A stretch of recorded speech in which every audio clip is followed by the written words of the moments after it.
তুমি তোমার নিখাদ প্রেম, ভালোবাসা, অক্লান্ত প্রচেষ্টা, শ্রদ্ধা, সমর্পণ, সম্মান, আনুগত্যতা সব কিছু দিয়েও তুমি সেই মানুষটির হৃদয়কে সেইভাবে কোনো দিন স্পর্শ করতে পারলে না।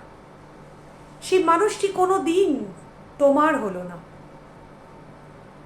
সব কিছু উজাড় করে দিয়েও তোমার কেন জানি না মনে হয় যে তুমি সব কিছু হারালে, সম্পর্কটিকে তুমি অর্জন করতে পারলে না। কিন্তু সম্পর্কটাকে যদি তুমি অর্জন করতে নাও পারো, তাহলে এটা জেনে রেখো যে এক্ষেত্রে তোমার দিক থেকে কোনো দোষ নেই।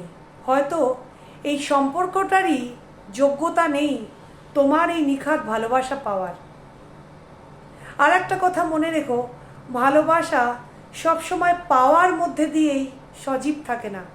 অনেক সময় হারানোর মধ্যে দিয়েও ভালোবাসাকে সজীব করে আজীবনকাল রাখা যায়।